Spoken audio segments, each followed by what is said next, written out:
नमस्कार to all. आज मैंने जो क्वेश्चन दिया है वो क्लास 10th का चैप्टर 2 पॉलिनोमियल मतलब बहुपद का क्वेश्चन है find the zeros of the polynomial x square minus 3x minus M bracket M plus इस बहुपद के शून्य पता करने हैं। पॉलिनोमियल को अपन पी एक्स से रिप्रेजेंट करेंगे तो ये इन दोनों में से x कॉमन आएगा तो ये x minus 3 minus M bracket M plus 3। ठीक है, तो अब जीरो का पता करना है। तो जीरो कब होगा? जब इस पी एक्स की वैल्यू ज़ीरो होगी। तो पी एक्स की वैल्यू यहाँ पे अपन इन दोनों में देखें तो एक्स की वैल्यू अगर अपन एम रखेंगे, ठीक है, तो ये दोनों ब्रैकेट सेम नहीं रहेंगे।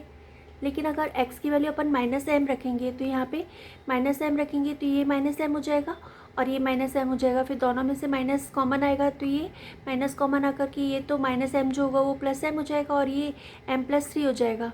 फिर दोनों का साइन अपोजिट होगा यहाँ पे करने में। तो putting x is equal to minus M in P X. ठीक है, तो यहाँ पे p minus M is equal to minus M फिर minus M minus 3 minus M bracket M plus 3। फिर इन दोनों में से माइनस कॉमन आया तो माइनस कॉमन लेकर के ये माइनस माइनस प्लस हो जाएगा तो ये plus M bracket M plus 3 minus M bracket M plus 3।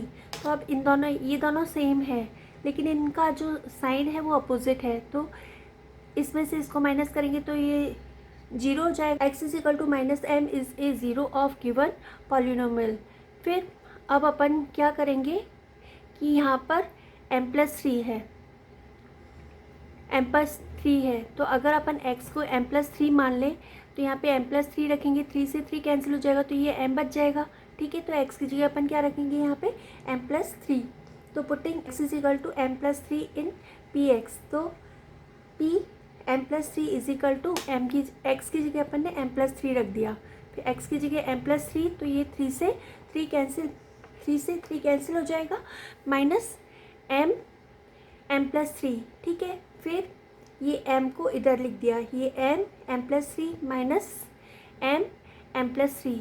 फिर इनका भी अपोजिट साइन है, ये प्लस का है, ये पूरी टर्म प्लस की और ये माइनस की है। तो same term with opposite sign is equal to zero होता है तो इसकी वैल्यू भी ज़ीरो आ जाएगी। ठीक है, so x is equal to m plus 3 is also a zero of given polynomial. ठीक है, hence minus m and m plus 3 are the zeros of the given polynomial. I think you all have understood.